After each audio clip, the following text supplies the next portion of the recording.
Notas para la reflexión sobre el mundo que tenemos y los sujetos que somos, por Carlos Mario González de la Fundación Entre Líneas.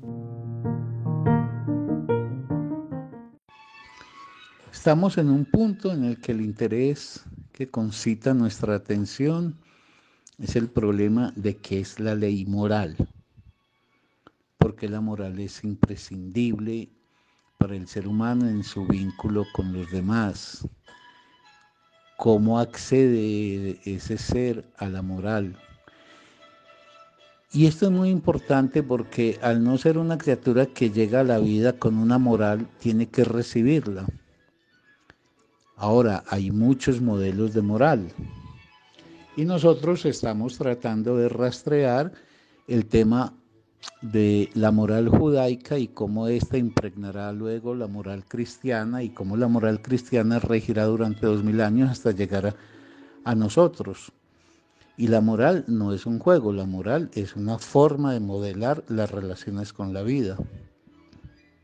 Entonces, en la nota anterior yo estaba señalando, poniendo como ejemplo la ley de la lengua y definiendo al ser humano como el sujeto de la ley o el sujetado a la ley, que la lengua era un magnífico ejemplo de que uno al ingresar a una ley no necesariamente está perdiendo la libertad, sino probablemente creando las condiciones para el ejercicio de la libertad.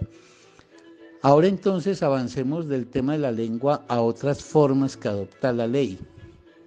La ley, grosso modo dicho, se podría decir que se expresa de tres maneras: como una ley jurídico-política, como una ley ético-moral y como una ley consuetudinaria.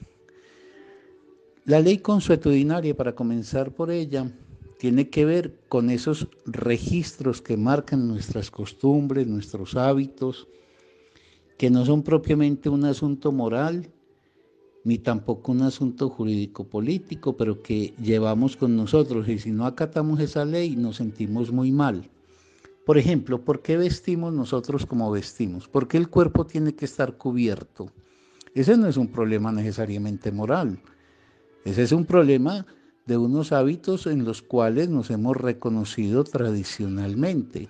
De tal manera que alguien podría salir, por ejemplo, sin camisa a la calle, ir a la universidad, al trabajo, a los lugares sociales sin camisa.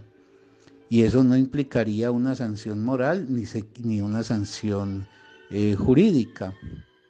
Pero la persona se sentiría mal y se sentirían mal los otros.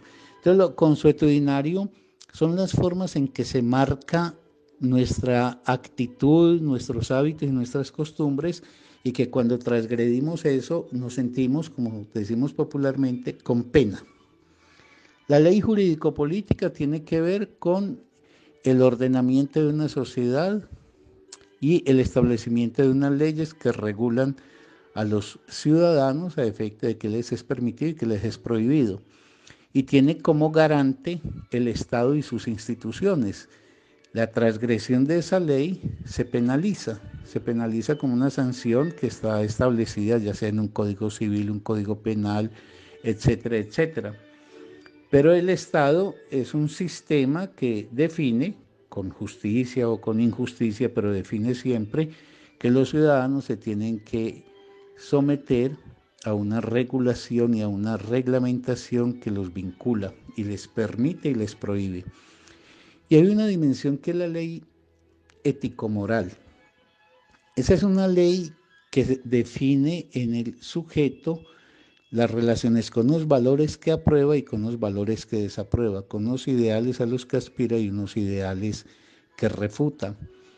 Esa ley moral es transmitida en los años primordiales de la vida y se inscribe de forma inconsciente en el sujeto, de tal manera que cuando el sujeto transgrede esa ley moral, por ejemplo, si el sujeto se ha podido identificar mediante la transmisión que se ha hecho sobre él con el no robarás, si un día roba, no es menester que haya un policía que lo sorprenda, porque por decirlo así tiene el policía enquistado en su pecho como sentimiento de culpa. Entonces la moral es un registro que define la relación con el otro que pauta qué conductas son válidas y cuáles no son válidas, y cuya transgresión es el propio sujeto el que como sentimiento de culpa establece la sanción.